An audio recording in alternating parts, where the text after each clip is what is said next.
Sanou, hola, Eskawaran. Bonjour tout le monde, je m'appelle Mustapha Mraoui, entrepreneur, consultant, coach et formateur interculturel. Et je vous souhaite bienvenue à la capsule 3 de notre série éducative intitulée Réussir sa création d'entreprise au Canada, 5 clés de succès. Notre but, comme d'habitude, est de vous appuyer en tant qu'immigrant francophone, potentiellement entrepreneur, et de vous offrir les conseils et les ressources nécessaires afin de développer les compétences, les connaissances et la confiance pour lancer votre propre entreprise dans un contexte canadien. Le thème d'aujourd'hui, étapes pour démarrer son entreprise au Canada. Dans cette capsule, nous allons répondre à la question suivante. Quelles sont les étapes pour démarrer son entreprise au Canada?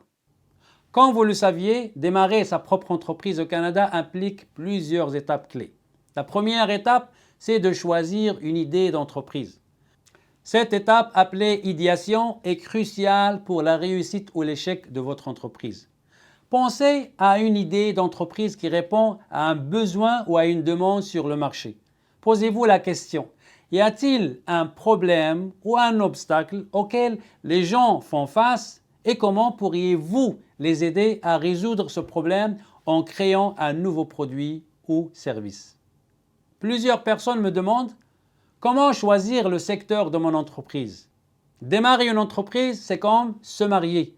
Il doit y avoir un haut niveau de compatibilité entre la personne que vous êtes à l'intérieur et le type d'entreprise dans lequel vous envisagez de vous lancer à l'extérieur. Certaines personnes échouent dans un type d'entreprise et réussissent grandement dans un autre. D'où l'importance de choisir une entreprise qui reflète qui vous êtes. Votre entreprise devrait être alignée avec vos valeurs, vos forces, vos croyances, vos connaissances, vos compétences, votre passion, votre parcours, votre expérience et vos intérêts. En fait, je crois fortement que votre entreprise doit être une extension de votre personnalité. Une entreprise réussie est celle qui est en harmonie avec la personnalité et les convictions de l'entrepreneur, offrant un produit ou un service qui non seulement répond à un besoin du marché, mais aussi représente les valeurs et les compétences de l'entrepreneur. Parmi les questions que je reçois également, suis-je obligé de lancer un produit ou un service totalement nouveau? Pas nécessairement. Vous pouvez rendre un produit ou un service existant moins cher, plus rapide, plus facile à utiliser, de meilleure qualité avec des fonctionnalités et des avantages supplémentaires. Rappelez-vous, une idée n'a besoin que d'être 10% nouvelle et meilleure pour capturer une part de marché substantielle, pour être perçue par le consommateur comme un produit ou un service nouveau et amélioré sur le marché. La qualité du choix de votre produit ou votre service dépendra également de la qualité de votre étude de marché.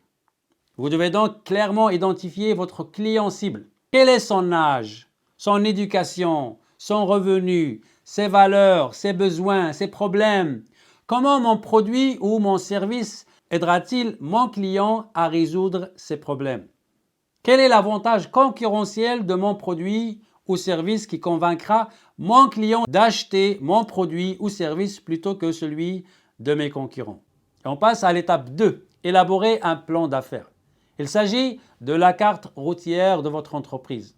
Cette étape comprend la définition de vos objectifs, de votre marché cible, de vos stratégies de marketing et de vente, de votre analyse de la concurrence et de vos prévisions financières. Étape 3, choisir un nom d'entreprise. Faites attention, ce processus est crucial pour l'identité et le branding de votre entreprise. Un bon nom doit être mémorable, refléter votre secteur d'activité et se démarquer de la compétition. Pensez à un nom qui parle à votre public cible. Assurez-vous qu'il est unique et qu'il ne viole pas les droits de marque existants. Étape 4, choisir une structure juridique. Les options incluent une entreprise individuelle, un partenariat ou une société. Chaque structure a ses propres avantages et ses implications juridiques et fiscales. Donc, si vous n'êtes pas sûr quelle structure choisir, je vous encourage fortement de consulter des experts tels que des comptables, des avocats ou des conseillers en affaires pour obtenir des conseils spécifiques à votre situation. Étape 5.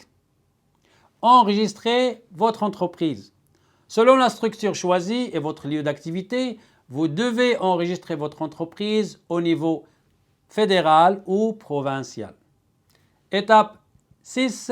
Obtenir les licences et permis nécessaires. Renseignez-vous sur les différentes licences et permis requis selon le type et l'emplacement de votre entreprise. L'étape 7. Organisez le financement.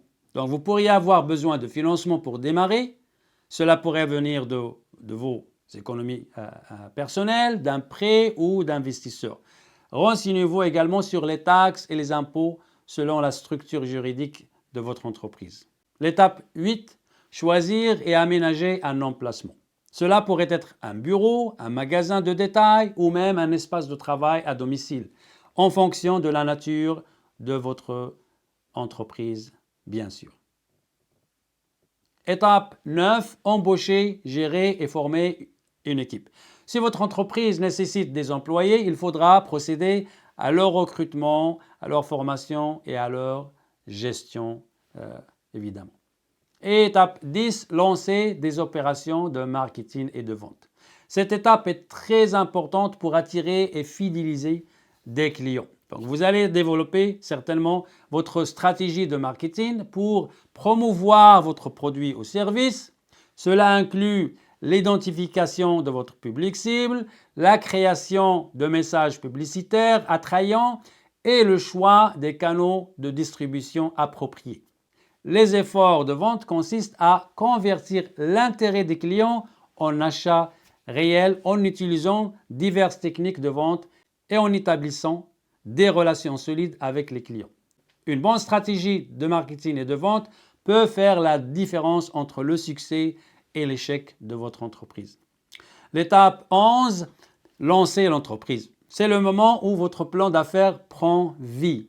C'est le passage de l'idée à la réalité. Après toutes les préparations, vous êtes maintenant prêt à lancer officiellement votre entreprise et à commencer vos opérations grâce à des plans de production, de marketing, de vente et de gestion. Et la dernière étape, 12, suivi et adaptation. Cette étape est essentielle pour garantir la pérennité et le succès de votre entreprise. Elle exige de surveiller régulièrement la performance de l'entreprise et d'être réactif face aux changements du marché et à la rétroaction de vos clients. Cela peut nécessiter d'ajuster votre stratégie de marketing, d'innover dans votre offre de produits ou services. Être adaptable et prêt à évoluer est crucial pour rester compétitif et répondre efficacement aux besoins changeants de votre marché cible. Et comme on a appris à la capsule 2, ce n'est pas ce qu'on sait qui fait la différence, c'est plutôt ce qu'on fait avec ce qu'on sait qui fait toute la différence.